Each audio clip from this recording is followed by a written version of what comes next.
आप सभी को अस्सलाम वालेकुम, नमस्कार। सम्मानित मंच, हमारे बीच में मौजूद पूर्व मंत्री सरफराज खान साहब, सबसे पहले तो मैं आप सभी का शुक्रिया अदा करना चाहती हूँ कि इतना सुंदर प्रोग्राम आपने रखा और हमें सुनने के लिए आप यहाँ उपस्थित हुए।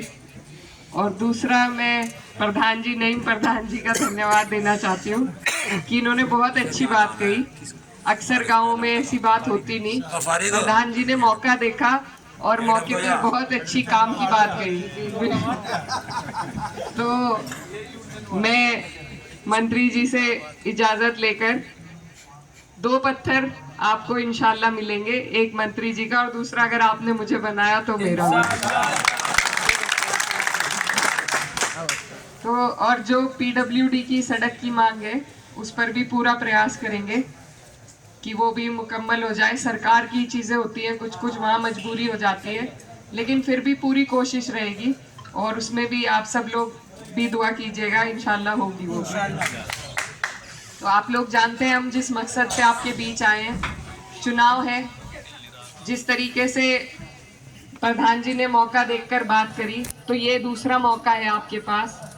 इस मौके को भी नहीं चूकना है और अगर हम इस मौके को चूक गए तो 5 साल का पछतावा हो जाएगा और ऐसा भी हो सकता है कि जिन अधिकारों के साथ आज हम अपने देश में सर उठाकर जी रहे हैं वो भी हमसे छीन लिए जाएं।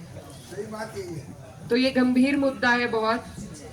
और कोई भी चुनाव एक बिरादरी से, एक समाज के साथ नहीं जीता जाता। इसमें जरूरत पड़ती है 36 बिरादरी के साथ की समर्थन की। और यहाँ पर कई बिरादरियां बैठी हुई हैं। हमारा एससी समाज है, कश्यप समाज है, सैनी समाज है।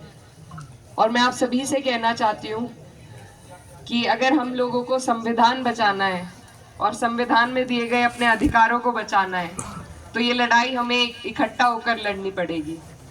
क्योंकि जैसा भाजपा का नारा है 400 पार का, अगर वो पूरा होता है, वैसे तो बहकावा है ये, धरातल पर इनकी हालत बहुत कमजोर है, लेकिन अगर वो कहीं पूरा होता है तो ये सबसे पहले हमारे संविधान के साथ छेड़छाड़ करेंगे। उसमें सभी के अधिकारों से छेड़छाड़ होगी। ये किसी को बोलने नहीं देते, विरोध नहीं करने देते। जैसा नियाज मामा बता रहे थे, 100 से अधिक एमपीओ को इन्होंने निलंबित कर दिया था। आज मुख्यमंत्री एक जेल में है, कईयों पर ईडी का दबाव है, सीबीआई का दबाव है। आप लोग अच्छी तरह वाकिफ हैं देश के हालात क्या हैं। तो अगर इन तानाशाहों को आपको रोकना है तो इसमें हमें सबको साथ आने की जरूरत है। और जो हमारी पार्टी है, समाजवादी पार्टी, हमारे राष्ट्रीय अध्यक्ष अखिलेश यादव जी ने एक नारा दिया है पीडीए का, जिसमें पिछड़ा, दलित, अल्पसंख्यक, आदिवासी सभी आ जाते हैं और सभी को इकट्ठे होने की जरूरत है। ऐसी जगह अपना वोट देने की जरूरत है जहां से उन्हें सम्मान भी मिले। अभी हमारे शामली जिले में किरणपाल कश्यप जी को एमएलसी बनाया है, 5 से अधिक टिकट सैनी समाज को दिए हैं और हमारे एक दलित समाज से राज्यसभा में भेजे रामजी लाल सुमन। तो सभी को सम्मान देने की बात हमारी पार्टी करती है, आपको हिस्सेदारी दे रही है, आपको आगे बढ़ा रही है। और भाजपा सिर्फ वोट लेने का काम करती है। आप किसी के बंधुआ नहीं है।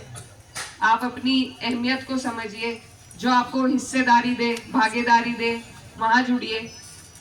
और इसीलिए मैं आप सबसे ये अनुरोध करती हूँ कि हमें सबको इकट्ठा होकर लड़ने की जरूरत है, तभी हम इस लड़ाई को जीत पाएंगे।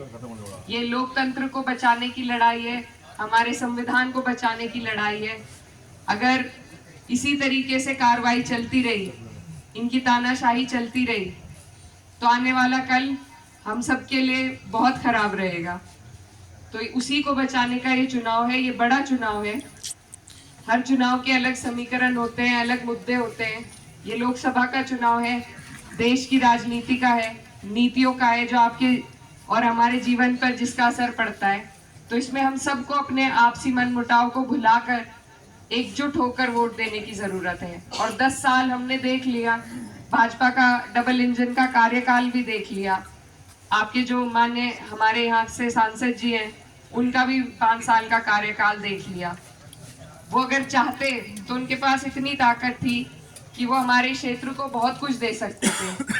बहुत सी लाभकारी योजनाएं, क्षेत्र का विकास, कोई कॉलेज, कोई इंस्टीट्यूट, क्योंकि ये सब सत्ता के द्वारा ही आ सकता है।